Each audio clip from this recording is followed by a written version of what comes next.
Good morning. Welcome. Trust you're well.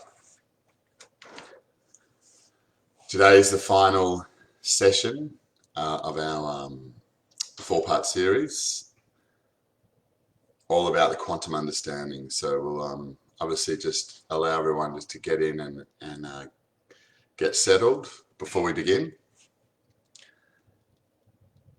I've enjoyed the last 3 or 4 weeks. I hope those of you that have been on for most of those weeks have got a lot out of it. But it's a very exciting time right now, not just to be alive, but to be more so living. There's a lot to embrace. Morning, Duncan. Hope you're well. Got a bit to go through today, and yeah, I'm looking forward to what we're diving into. That there's many changes going on around us, and you know, for me, we are the absolute determination of what we are. Our environment is.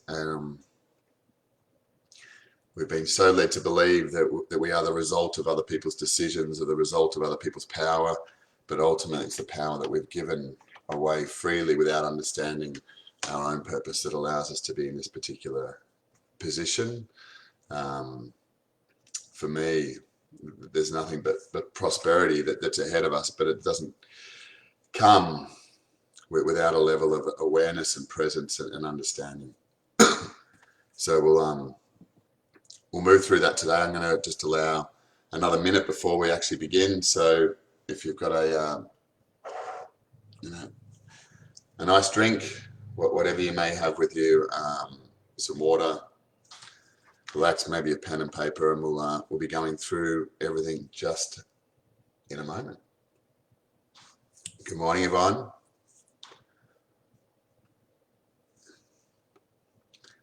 Just so you're aware, today's topic is all about completion, and it's centering around the ideal of presence and the very significance of understanding all of that. Completion is something that we'll go deep into, but it is, without doubt, for me, one of the most misunderstood aspects of expression. But we'll begin in just 10-15 seconds.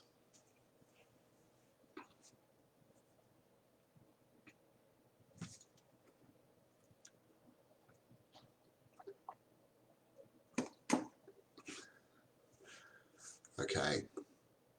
Welcome to the Quantum Awareness. This is session 4. Today what we're looking at is completion. Completion to me is one of the most significant and most important, but also sometimes the most challenging aspect of each of our lives. If we look into our own life at any particular moment, one thing that we'll recognize is the significance of how much of our life is incomplete. How many things that we have started but not finished. How many promises we have made, from the most simple to catch up with a close friend or a relative, to promises that we've made to our children about what we will do with them that we may have overlooked, but they're desperately holding on to and waiting for, or maybe feeling let down. Promises that we have made to our own living, in the way in which we will prosper, the way in which we will interact with the environment that exists around us. For many of us, to become complete is about the mastery of our attention. And to me, our attention is the absolute source of our life. Everything in our environment exists because of the attention we give it. It is there because of the attention we give it. So when we can come to master the very nature of what flows through us, we can start to begin a life where we can become reticent and present to what it is that we want to create. More so at times where we first begin is understanding what we are creating. So completion for me is the pinnacle of a 7-step process, an ascension that we go through from the very foundations that begin from creation. I want to go through that 7 steps with you today, and I want to explain that and give you some things that you can take away and start to apply in your life when it comes to completion. One of the most important things when it comes to completion is to first start by looking at and becoming present to in your own life all of those things that are not yet complete, all of those things that you have started, but I suppose not finished, to start to become aware of them, because when we start to become aware of them, one thing that we will notice most definitely is how much of our life is distracted, is away from what it is that we're choosing to do. Because within our life, and we've all experienced this, that when we complete something, even if it's a conversation, even if it's putting something away in the right spot, what happens through that completion? There's a level of energy that is returned to us because our attention is no longer taken up by the most minuscule or the most significant of tasks. And what happens as we become present into that moment is when we complete something, what we're choosing to do is to be right here, right now. But for many of us, there's become an unconscious activity to avoid the very nature and the very strength of what we are. It's our inability to embrace the fullness of what we are. And as much as we might not like to accept this, what I would suggest in all of our life is the thing that we're most avoiding is our significance. It's not our pain. It's not the challenges that we have. It's the significance that will be exposed when we start to put attention into ourselves. Because when we start to expose our significance, we start to be seen. We start to become recognized. We start to rise above the common or the normality that exists around us. We start to get out of that idea of fitting into a rhythm or an environment, which determines us to fit in rather than to be exposed. So when we start to complete things in our life, we allow ourselves and put ourselves in a position where we will be judged. And for many of us, unconsciously, it's what we look to avoid. We look to do things in order to be accepted. We look to do things in order to be received. We look to do things in order to not rock the boat. And for many of us, especially at this particular time where we're finding ourselves downtrodden by certain levels of tyranny and control, we're not aware of what to do. We're not sure how to stand out without being the one that's identified, judged, or pulled down by others.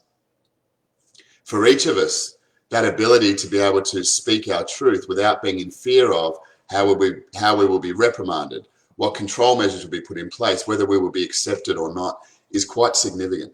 And it's the very nature of our own inability to feel stupid or not be received or to be judged by others that stops us being our own self. And ultimately, we live a life that's incomplete in a pursuit of what we want to be, but also in the satisfaction of those around us.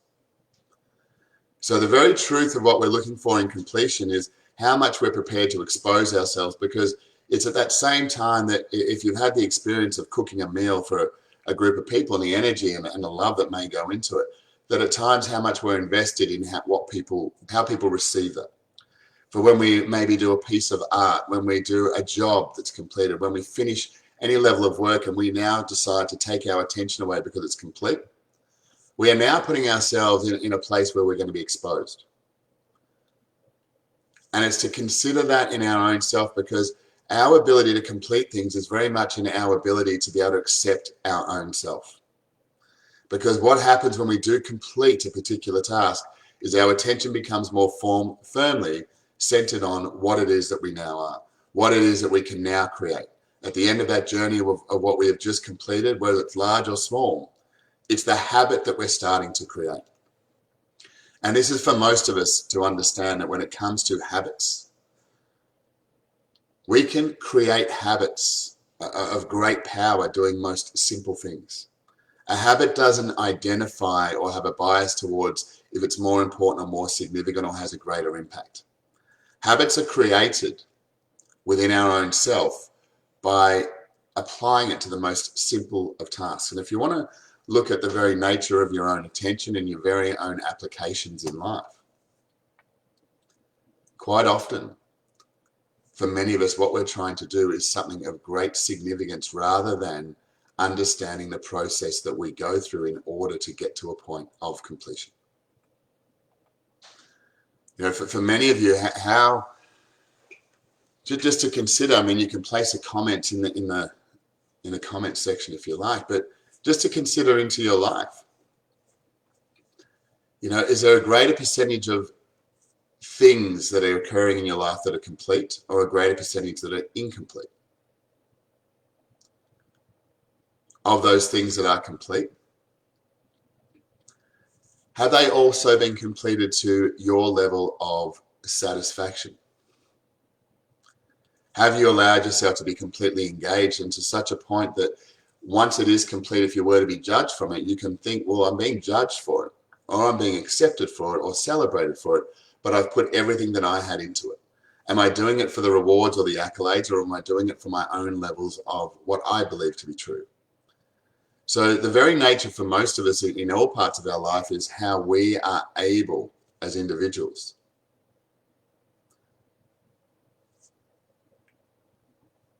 and to what degree we allow ourselves to be present in our creation. Because for some of us, what we will do is, in order to do it for acceptance or the fact that I can now say that it's been done. And for some of us, we'll engage ourselves to such a point that we're inspired by what we've created, that we've given every little part of ourselves, because it's a very important thing to understand when it comes to completion. It's the degree and to the level that we complete what we're doing that determines where we start the next part of our journey, that determines how we as individuals become present to what we're now creating next.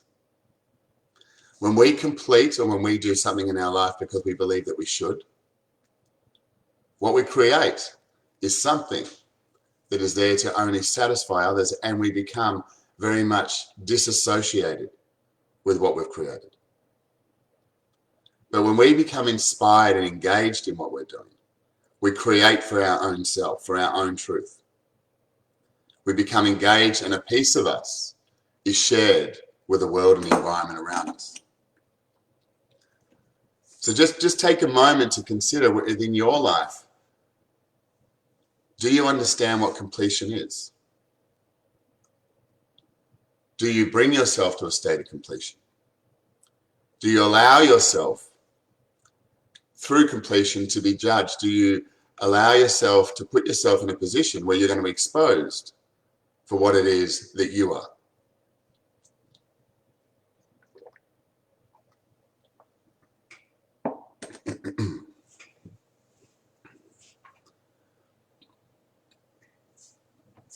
I want you to just stop and consider that, because completion in itself is what determines our ability to be present in this moment. It's everything that distracts us from what we have not understood, what we have not done, what we have not been brave enough to ask questions and to seek understanding on at any particular point in our life. And we decide to drag them along as the burdens that we experience within our own life. When we haven't found the courage to be able to complete a conversation, complete a level of integrity of a relationship, when we haven't come to a point where that completion provides momentum for us, we are still stuck in that action. The very nature of completion is to release, to let go, and to move forward. And that moving forward should be something that's propelling us forward, not something that is just there, oh, I've done it. Yeah, no, I've ticked it off. It's about engagement within our own life. Our ability to expose ourselves, presenting the final article. This is who I am. This is what I've done. And I stand beside it. I stand within it.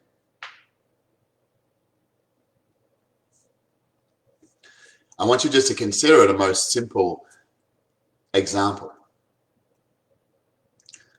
Just to consider, and it's the most basic examples and simple examples of life that always ring true.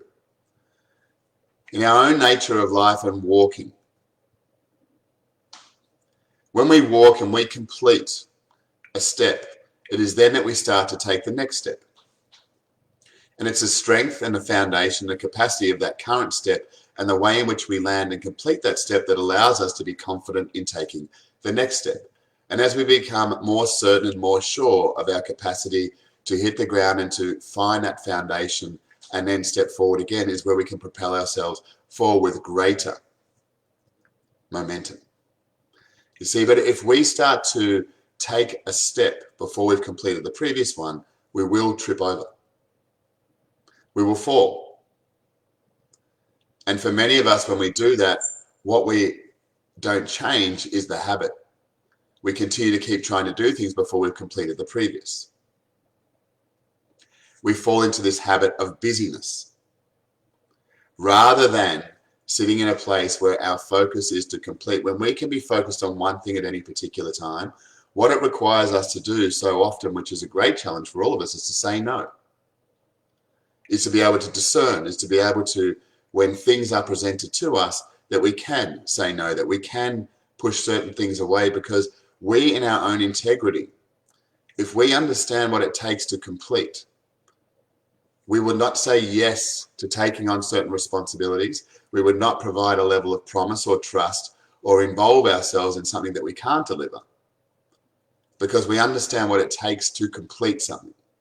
That when we're taking on that as a responsibility in our own life, we are choosing to do that in order to move forward. It's only those people that complete that have the strength to say no, and to be able to say no gracefully, because when it comes to completing something, we are taking on a responsibility, not just to others, but most importantly to our own self.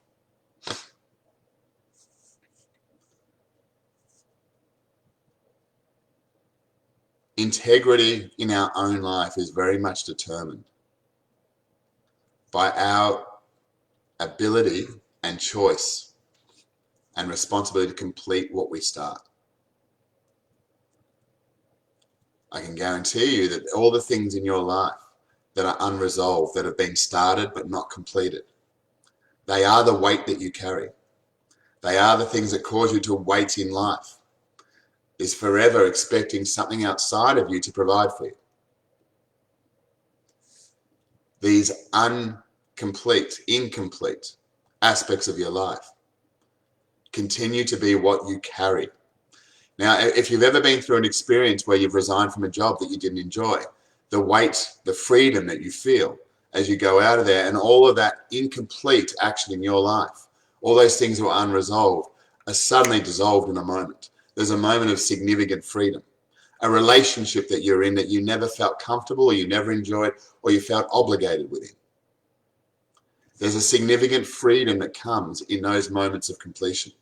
In the very nature of our life, when we do a spring clean, when we let go of things, when we release, those things that now become complete, that toy that I brought, that thing that I was going to create or build, that I'm now choosing to let go of because my ideas, my presence has now changed. These are the things to learn from, but it's a changing of the habits that I move away from the very nature of completion. It's a changing of the habit to only start the things that are true to me, that I'm taking with a point of significance. What is important? What does engage me? What is true to me? That I choose to say yes to only something that's going to enliven me. Not that's going to satisfy anyone else, but it's going to enliven me. And if it does enliven me, then it's going to bring great satisfaction, a level of integrity and authenticity to others. Completion is so important for us as individuals to learn to say no to what it is that does not inspire us, what is not present to us.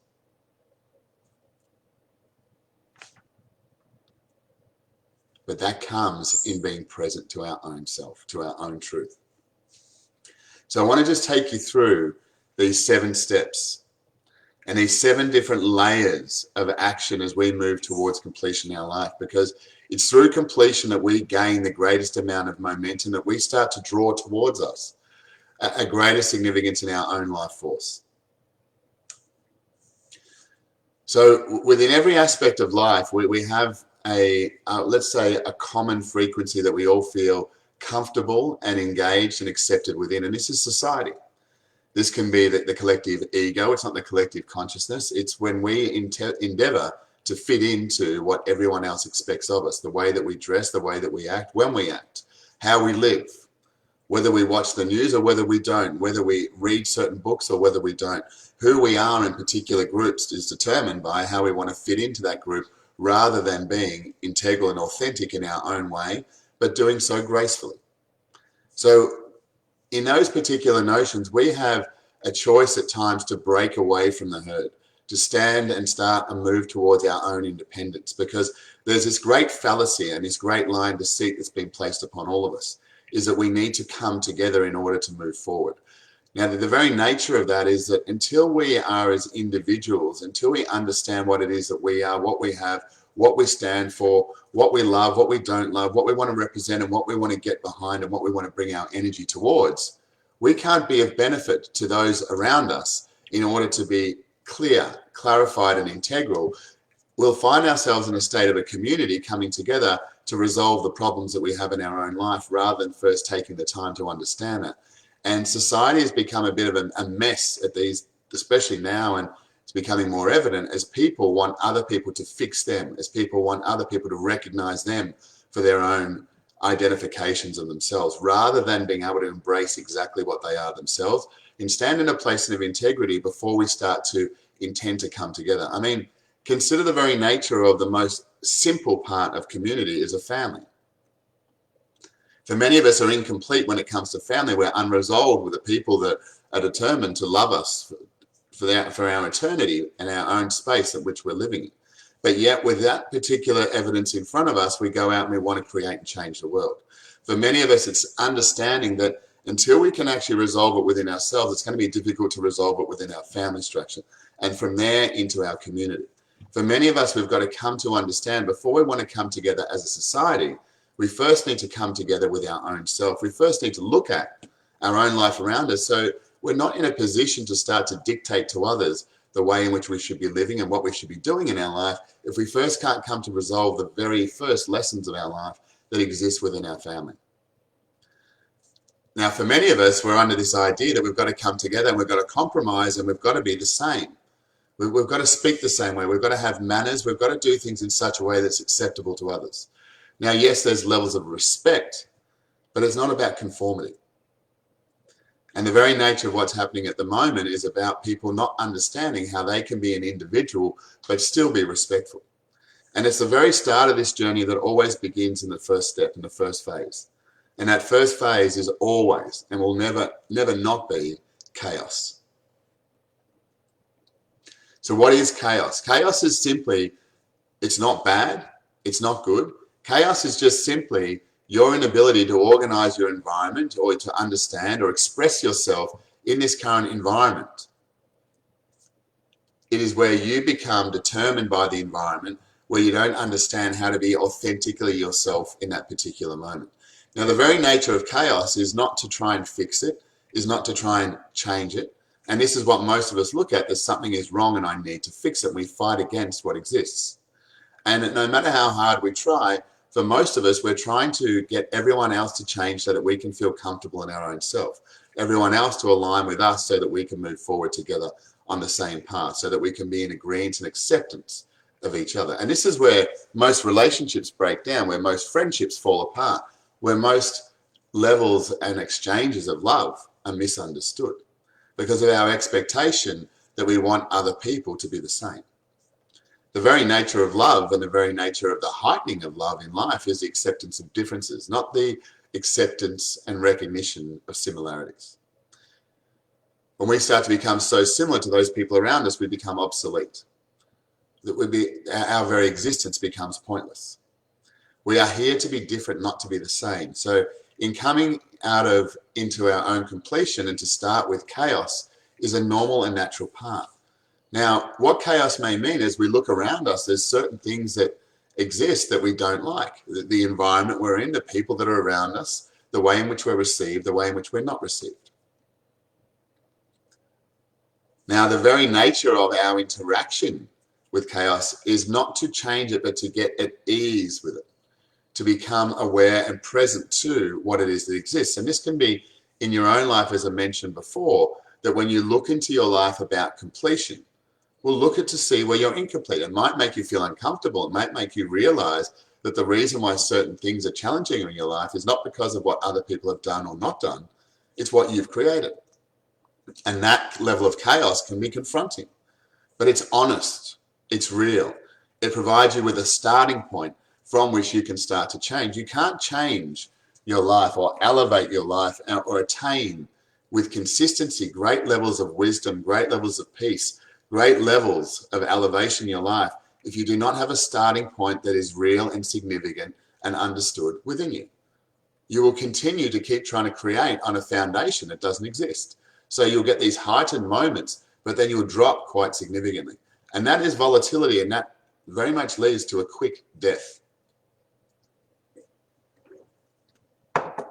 So for what we want to look at it here is when we're experiencing chaos in our own life, when we are confronted by what it is that we did not expect or appreciate or want to happen at that particular time, it's our ability to come to ease with what exists around us. To see the challenges, to see the difficulties, to see the things that we despise, but to become at ease with its existence in our space. To become present to it. To not look for some fantasy, but to become present to where it is that we are starting from at this particular point. Now, once we're able to attain a state of ease, now, to me, attaining a state of ease is about removing everything that doesn't serve you. And this is at a deeper level, I suppose, of what we teach is working with frequency, not energy. I mean, energy is like the entirety of the bandwidth. Individual frequencies, because what it is in our life at a cellular level, what we experience is when new frequencies come into our life because we become present to and complete with others. When a new frequency comes in, it has an interaction with us that we start to associate that discomfort with something in our environment. So in our own life, when we start to recognize our own chaos, we're not there to fix it, we're there to become at ease with it. Once we do become at ease, we allow ourselves to get to a point in our life where we can become truly connected. And what connection means, it is becoming at one and becoming in harmony with what it is that exists within you. Now, for many of us, there's a lot of processes that we go through, and often those processes are about putting over or rising above the challenges that currently exist. The very nature of connection is about removing those things that do not serve you, that are not true to you, that are not a part of you, because a very natural and native state of each of us is to be connected.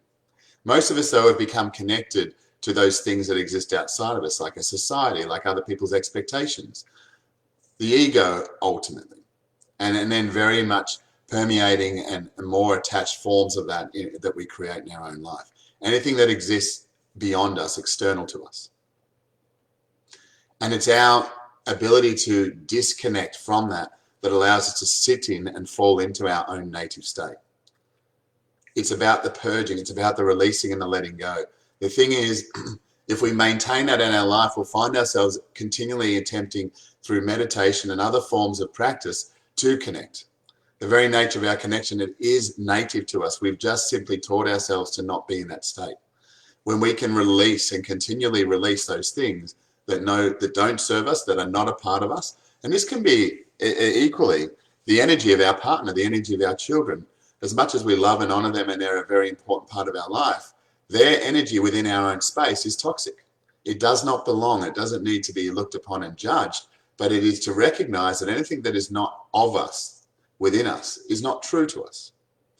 Our ability to be able to release that and allow independence in another individual is what allows us to be able to discover the same within our own self. So when we first identify chaos, the nature is first to come to ease, and beyond ease, it's about getting into a state of connection. Now, the idea is that if we can complete each of these steps, it allows us to move forward without looking back. And this is one of the points I want to make here about completion. For many of us in our own life, because we're not engaged and because we don't complete the actions that we're taking in each and every moment, when something goes wrong, we look back into our life. Who did wrong? Why did I do wrong? It was probably this that broke. Because the very nature of our own life is we don't take the patience and time and the engagement to complete things with integrity as we step through them. We rush in order to complete, only to be incomplete. The thing is, if we are building upon a solid foundation every particular time, if we allow ourselves to come into a full state of our own control, of our own choosing, we allow ourselves to build in such a way that allows us to ascend to significant heights. And our ascension is not determined by what we wish for and what we hope for. Our ascension is determined by the strength of the foundation upon which we stand. So if we have a strong foundation and we're certain of that foundation, it allows ourselves, like in building a house, to go higher, to expand, to express ourselves more than what we had previously. It's without a foundation that we don't take solid steps, that we don't ascend, that we don't grow. For most of us, we're looking at the top end and we want to be shown at the very high end of the surface level, whereas our real truth, our real strength is about building a foundation. As we build the foundation, we will naturally ascend. We'll feel certain, confident and comfortable and want to be further exposed. We want to stand up. We want to be shown based upon our familiarity with our foundation, not with what it is that we want to be seen for. It's what exists beneath it. So these 7 steps. So firstly, we're going through the very nature of ease, out of chaos. And then from that ease, we're moving into a state of connection. And connection, as I was saying, is about releasing what it is that doesn't serve you, that is not a part of you. It's a native state. And our greatest challenge is about maintaining our attention upon our own truth, upon our own state of presence. It's being able to listen at that particular point. So it's at this stage that our focus is, once we're connected, is to humble ourselves to a state of awareness. And what awareness means to me at this particular point is that we're able to listen to our own truth. We're able to listen to our own truth. Excuse me. We're able to listen to our own truth, and we are prepared to take action before we receive information. Now, I want you to consider this in your own life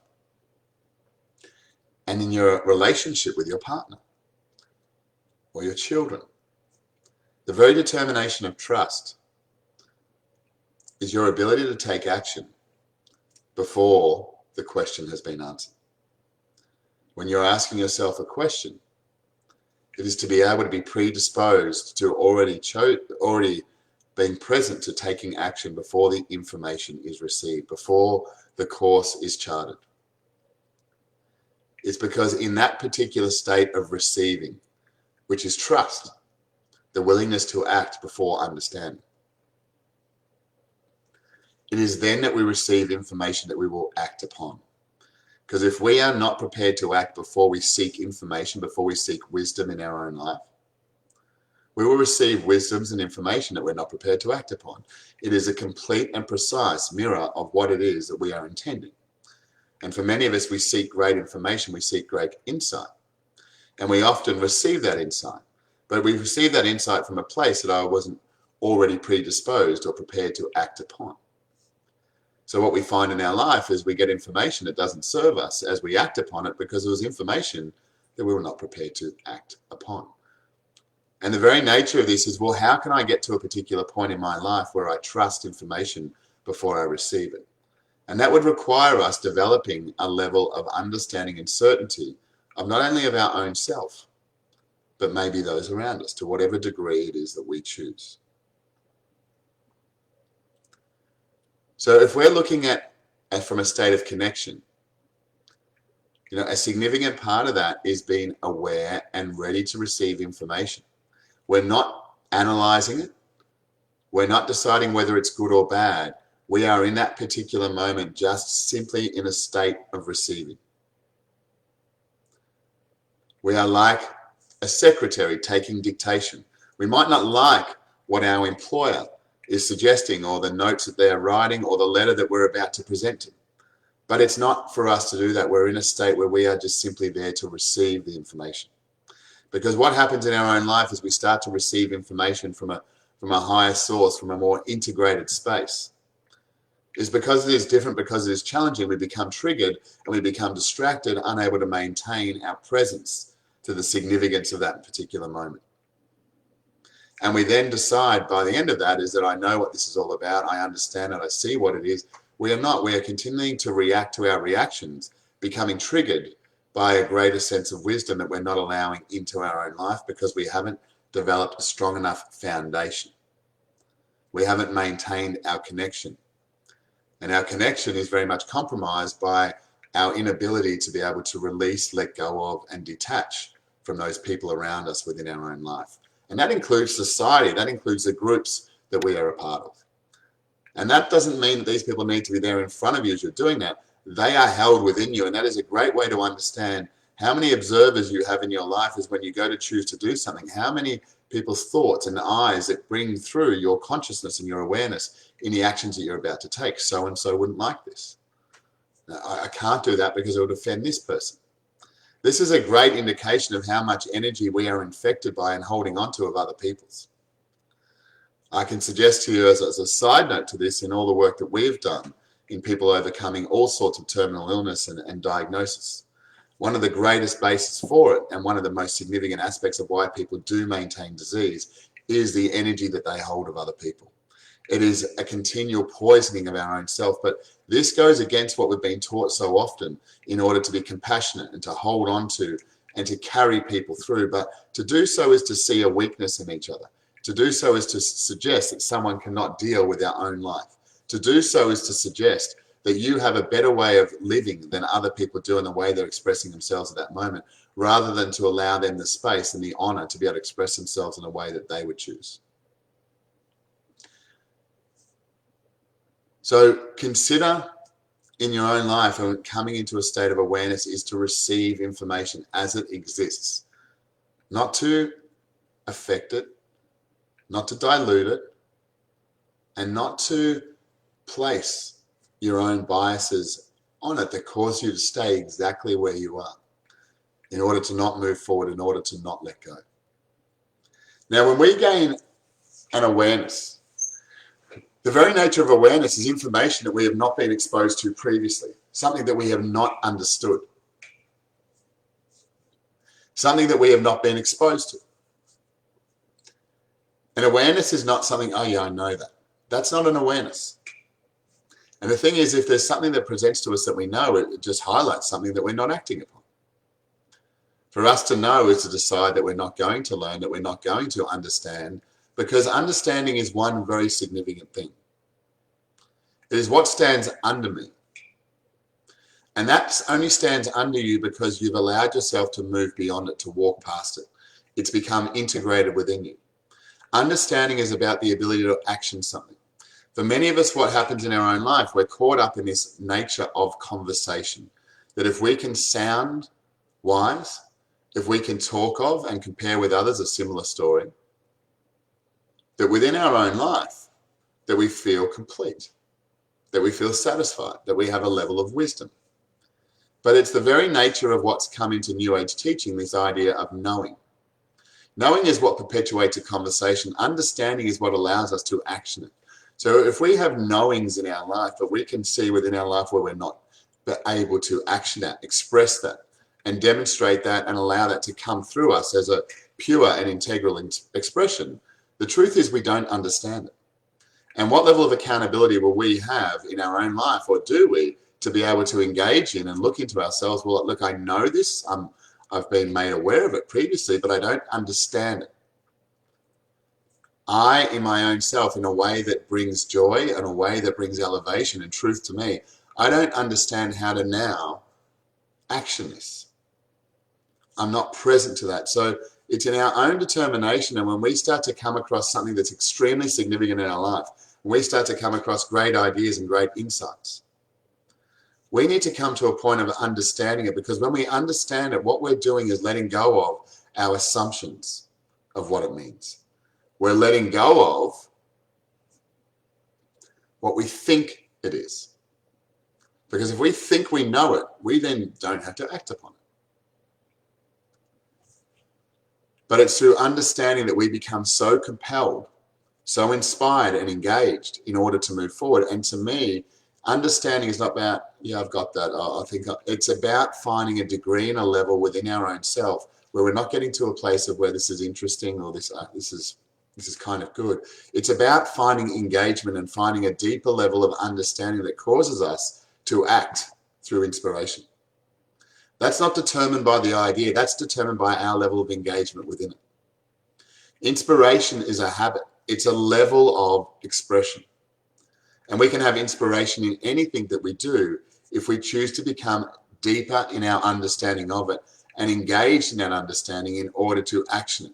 When we are not engaged in what we're doing, we are therefore not inspired. We are doing for the service of others or other people's needs or requirements that is exclusive of our own. When we are inspired, we are doing for the needs and the service of others, but engaged within us, doing it in a way that inspires us, that brings out something that's integral, that will last significantly.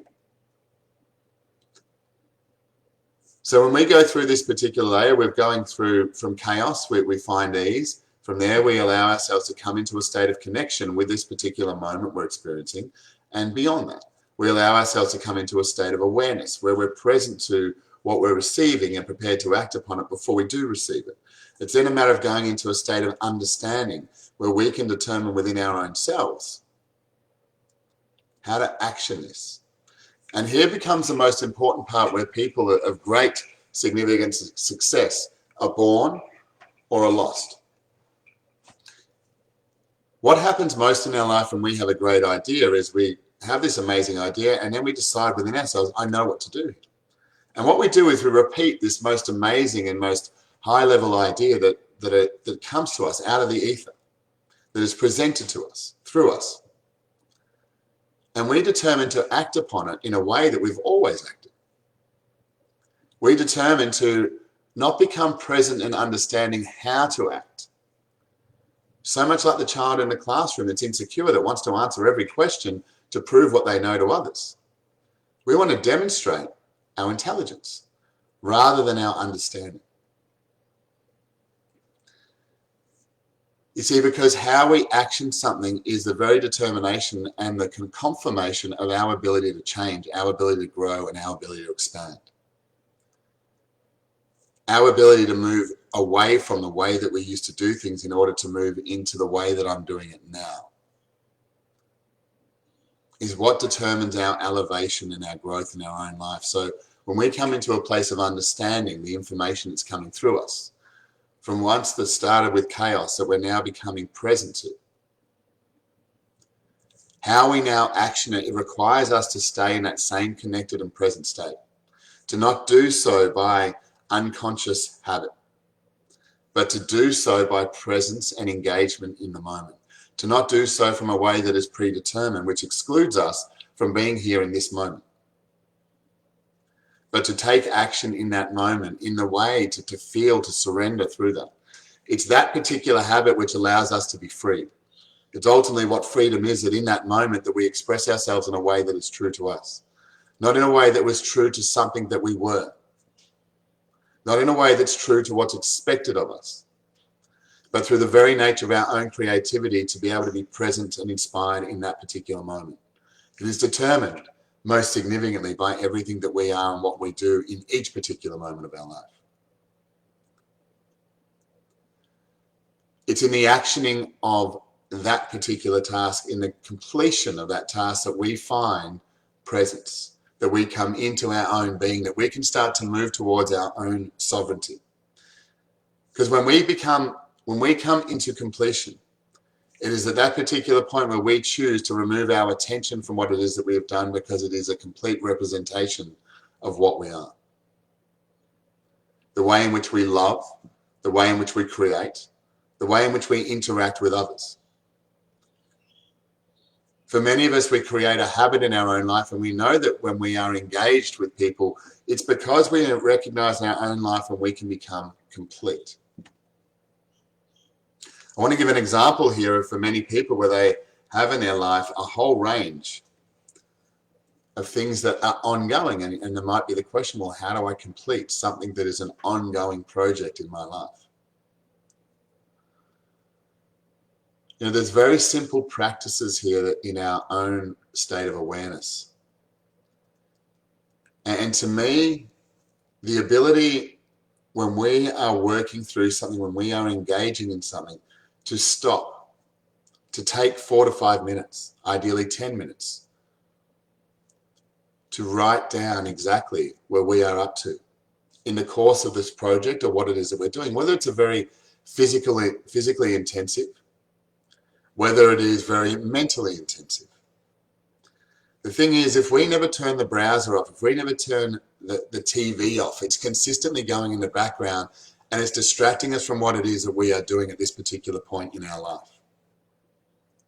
But when we can sit in a particular moment and take 4 to 5 minutes at the end of that we've now decided, okay, now I'm going to go and move on to something else, is that I can take 4 to 5 minutes to actually write down where I got to, where I'm up to, what it is that I was asking myself, what I was intending on doing next. And to capture that in a very structured way allows me to release from that particular moment, allows my awareness, my presence, and my attention to focus on the very next moment, which might be a moment with my child, which might be a moment with my friends, which might be a moment in any particular area of life where I'm using a sharp knife and I'm cooking to dinner, whatever it may be, but I'm becoming present and I don't become the result of my distractions. See, when we allow that to be released, we allow ourselves to become present to the next moment. There's many projects that we have in life, and for many of us, they are consistently going on in our own head, and we believe that we need to do that we need to remind ourselves. We need to remember, which is about being attached and unresolved to something that we are no longer doing. If we can start to create a habit in our own life, where we can recognize, like a step that we take every single day, is that we complete that in order to be able to take the next step significantly, powerfully. We can recognize in each particular moment that we don't rush from one incomplete moment to the next, that we determine time by our own patience as we sit in our space on anything we may have been working on. We have our own journal, our own way of recording. It's just to ask ourselves and determine a set of questions, which might be exactly, where was I up to? What was I intending on doing next? What was the question I was about to ask myself? And the more gifted, the more practice we become in that, is each particular time we develop it. And we become present to and become engaged in that moment to the same degree that we were when we left it a week ago, yesterday, or a year ago. We make notes within our own self so that we can shut off and release our very valuable attention to become present to what it is we're doing now in this moment. When we engage with people through our own heart, through our own state of presence, it is through our own creation. When we bring love in its fullest form to each moment, there is no judgment. There is no interaction that we have with others that is challenging. We become present in that moment, and it's in that particular moment that we create a space where people can be true to themselves, where we are not determined by other people's traits or actions. For many people, you might recognize that they have particular judgments or relationships with other people that you have common to yourself and that person that is not the same. Because each of us create a different environment in which those people can interact. Some people find other people rude, where other people find that same person to be engaging, to be alive. It comes down to our own ability to recognize what is the environment that we are creating from within our own selves. What is it that causes us to be able to have deep, insightful conversations with others? Am I holding space within my own self to have those same conversations within me? Am I practiced in my own point of completion through my life? Am I allowing myself to release from something that is most important in my life to be able to bring my attention to the next most important moment? Completion in itself and following, to me, what I've gone through with you a little bit here is the 7 steps of decision making that we need to make at each particular point in order to allow each of those points to be complete if we want to create something of significance. But for most of us in life, we live this life of being consistently busy, where we're always just highly active, maybe physically, but maybe within our mind. And our mind in itself is just simply a recognition of how disconnected we are. Our mind only becomes present when our physical and energetic states are not in harmony. They're not in rhythm. They're not interacting in an integrated state as one. Our mind is simply when we require stimulation and information that we cannot allow ourselves to become present to because of the significance of it within our own self or maintaining our own attention. We fall into this trap as these two parts of ourselves move apart. The mind presents itself. And it's a recognition and a reminder and a recording of every single thing that we've experienced in our life. And in the very nature of our own life, when we are not satisfied in this moment, that recording we see through a bias of what was wrong with it. The problems we had, the challenges, how bad those people were, how bad that holiday was, how bad everything was. But when we become present and engaged in each moment, everything that's brought us to this moment has been a beautiful tapestry, a part of brilliance in our own life that has brought us there. We do not have pain in our past. We have disconnection in our present. For many of us, there's this nature of psychology where they get caught up in going back into resolve these particular aspects of our own life. But when we can come into and maintain a foundation of integration in this moment, there is nothing to heal. There is nothing to release. There's nothing to let go of. But it takes an amount of time within our own self and our own practice to get to that point of integration. And part of that may be going through these resolving and letting go of moments that we are tethered to be able to feel comfortable in this unusual state of presence. And when I say unusual, I mean an uncommon. People have moments of it, experiences of it. But if we were allowing ourselves to be truly present in each moment, the uplifting and the significance of that is like nothing else. As we start to see the entirety of what exists around us, what is available to us in each and every moment. It doesn't happen by doing a level of meditation. It can happen temporarily for sure, but it's about a state that we maintain, a state that we consistently are able to take ourselves to integrate. It is in a recognition of when we bring both parts of ourselves. Our energetic, some people might like to call it their soul, their spirit, their source, and the physical, the matter, the body, the vessel that we are currently within. It's when both of those are working as one that we as individuals recognize through the completion of what it is that we have available to us in each and every moment. Presence, by far, is an integral starting point of all learning. For many people, they want to get to these particular buzz highs, this bliss state, which it feels great, and there's no doubt it feels great, but it's not dissimilar to any type of drug. It's about getting to a high beyond the reality of what exists within us, what exists around us. And it's our ability to reconcile what exists around us and to understand that, to become present to that, become at ease with that chaos that allows us to determine and move forward on our own path, that we don't need to fix everything or anything or change it. Our ability to be present in each moment is a true state of our own courage. It's our own grace in order to be able to see the world around us that possibly contradictory to what we would like, but to be able to be at ease with that in order to make decisions to move forward, because ease in itself in a movement towards presence. All decisions that are made in a state of calm, in a state of ease, are the decisions that remain true in our life. It's the foundation that we choose to build upon. Someone that you've experienced that's screaming and shouting, they might sound a little bit crazy, they might sound a little bit intimidating at that particular time, they might grab your attention for a period of time. But it's decisions made from calm, decisions made from ease, directions given from calm and from ease that people listen to, that people interact from a fullness of that expression. This is the truth that exists within us and our ability to be able to maintain our own state and our own presence. When we are in a state of ease and calm, and it is the very nature of our own life at any particular moment, shall be recognized, and our ability to maintain ease in an environment that might be seen to be against us.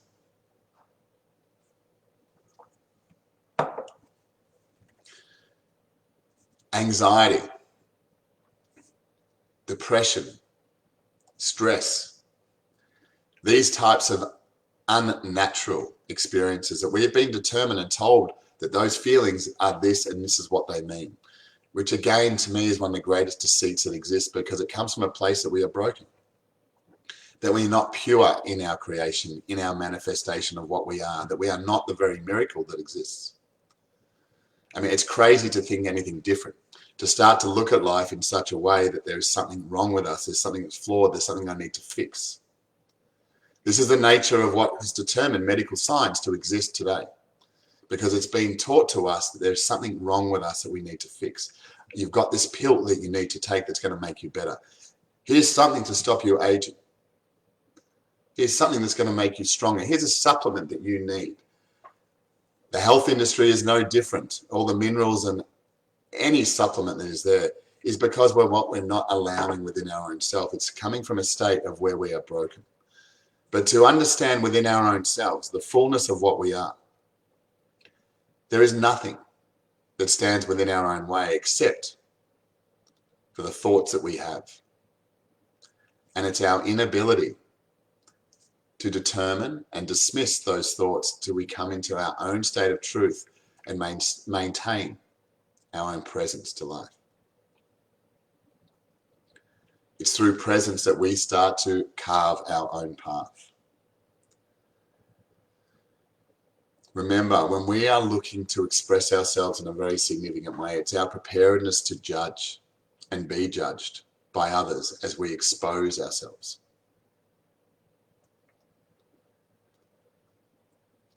It's that particular ability to be able to deal with the impending chaos as we start to change, as we start to send ripples to the people that exist around us to show a difference in our life, which will, without doubt, when you start to change, when you start to step in yourself, when you start to take presence, and let me just explain presence in another way that may assist, is presence is when we reclaim all of the energy that we have been dispersing, that we have been dismissing and placing out upon others. When we reclaim all that we are in this very moment, when we start to become more present to what it is within us and what we want to create in our own life, when we draw our attention, our very own life force back within us because we are inspired to create something of significance, you will have a great reaction from many people around you that will start to, are you okay? Do you need my assistance? Or why aren't you giving me the attention that you once did? In many different forms of that. And the very nature of that is the reliance that's being created by your very presence in their life and what it is that you have acquiesced in order to support others without allowing yourself to be fulfilled and allowing that attention to come out in an overflow rather than in a dismissing. As we can start to come into our own state of presence, it is the challenge that we exist in this particular moment to accept our significance, to start to consider and to start to receive the very crazy thoughts of what it is that we can be, what it is that we are, and how we can express that. For many of us, it's about avoiding the external need for confirmation, but coming into a place within our own self where we determine the truth, where we express the truth, where we, through our own complete difference, allows ourselves to be seen. There's many things that exist within our own life and that are always available to us. But until we choose to become present, we will continue to be determined and defined by other people's actions, by other people's wants and by other people's needs. And it is not to say that there is not honor in that, but there is complete dishonor in that if that is not something that already exists within our own selves. To give love, to give attention to people where we are not doing so already for ourselves is synthetic. And it will be received in such a way that is true to that particular truth within yourself.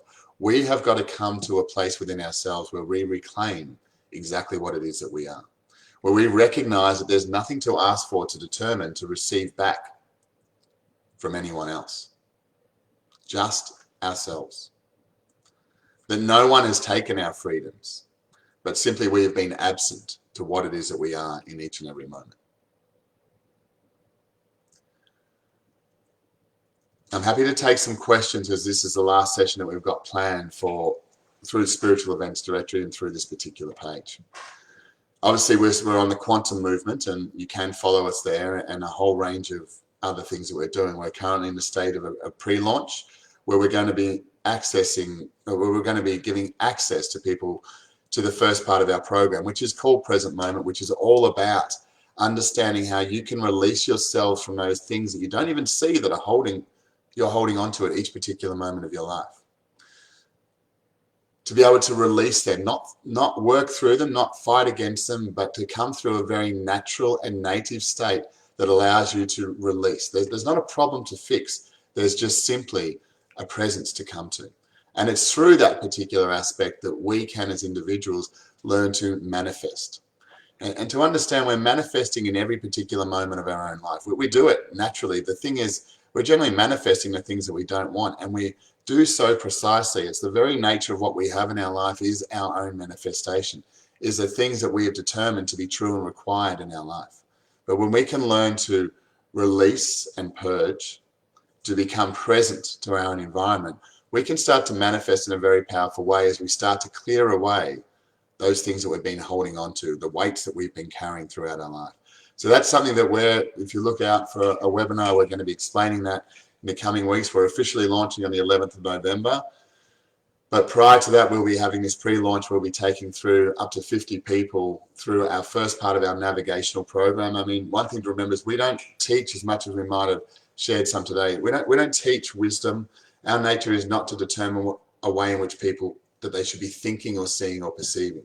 Our very nature and what we share is about navigation. It's about getting you to a particular point where you can understand the very nature of yourself, because you're the one that's consistently determining that.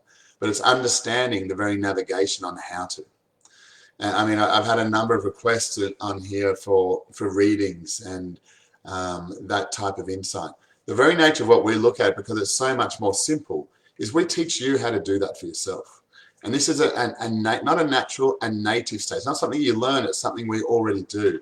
But it's understanding how we do that in such a way that is powerful.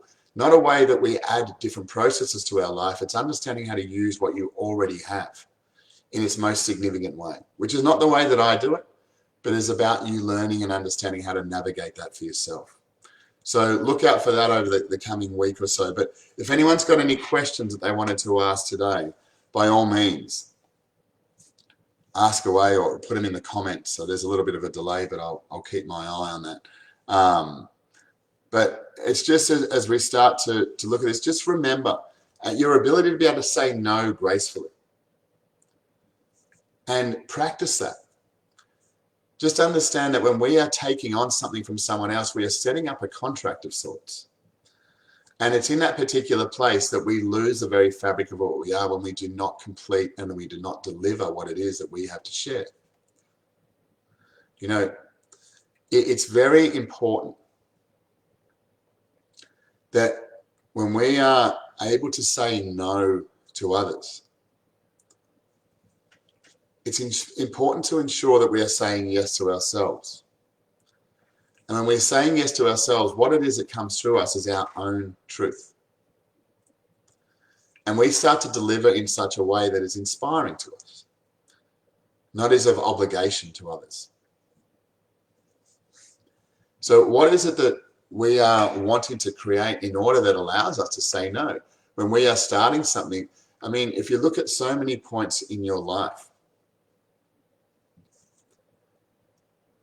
so many aspects of your life, how many things that you started that are currently incomplete, how many things you start but then don't go anywhere, how many things are started in a state of reaction, not presence, because it seems so exciting, but 2 or 3 weeks later, it doesn't have the same thing, it's now faded away. It's to start to take presence and become aware of that when you are asked to engage or to give a yes answer or to contribute to something, that you take the time, the space, before you say yes, that you recognize the importance of your decision in that particular moment. Am I prepared to? This sounds great, but am I prepared to release other things in my life in order to do that? Am I willing at this particular moment to complete that? Because it's when we create a habit of completion in our life that when we start something, we complete it. That's when we start to find freedom. It's all the things that in our own completion that we let go of that become a part of us and we allow us to integrate, that allows us to grow. Okay, Yvonne, the question here, what is the next step after this 4 weeks? The pre-launch that we're doing is it's a navigational platform that we've been teaching for well over 10 years now. That's been refined and used much more in an international frame, but in more private work. So we're for the first time bringing that to the public, where we'll have these navigational platform. The first part is just look for on our site pre-launch, but the first part is present moment, which goes into a deep state of actually releasing and letting go of your own, I suppose, challenges, the things that you have become attached to in your own life, to start to determine and lead your life, to not be determined by others, but to be of your own creation. So that is called present moment. It moves into another program beyond that called the connection, and finally prepares people for what it is that our real teaching and our deepest teaching is, becoming your authority, which is a year-long adventure, which goes into not just learning, but it's about, we take you through the whole application. There's so many learnings that are provided to people, but people don't understand how to apply them. They don't have the confidence and the certainty to be able to move away independently. The very nature of the quantum movement is not about forming a community, it's about creating leaders within our own self, so that we don't become manipulated as people, that we don't become the result of other people's expectations. And if you look around the world today, many people are complaining by the manipulations of a government or powers that be, but they only exist because of our own inability to be able to discern, to be able to be true to our own self. We have not become manipulated, we have manipulated and corrupted ourselves as we become ignorant to what we are. So the very nature of the quantum movement is about getting people to a state of independence, where they are able to, of their own determination, identify what they are, how to act, when to act, at a point that is coming from their truth, that they can determine, that they can recognize, that they can calibrate.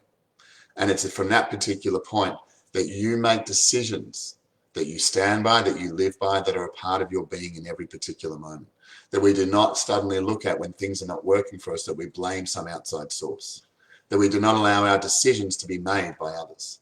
That we become present to the living of our own life. And things like disease, they don't exist. Disease is simply a condition of ignorance, that we choose to not understand something about ourselves for such a long period of time, until such point that it requires us to stop and capture our attention through something considered and called cancer or Parkinson's or all these other conditions, as we've decided to become absent from our own life. And for some people that may be challenging because they've seen people around them suffer through these types of conditions. But it comes to our own nature of our own ignorance within our own self, and it's not something to be judged by. Ignorance is not a bad thing, it's an opportunity to evolve. It's an opportunity to expand and to completely express ourselves in a way that we have not previously. When we start to listen to that information that's creating that disease within us, that gift, it's then that we start to determine a life that is our own.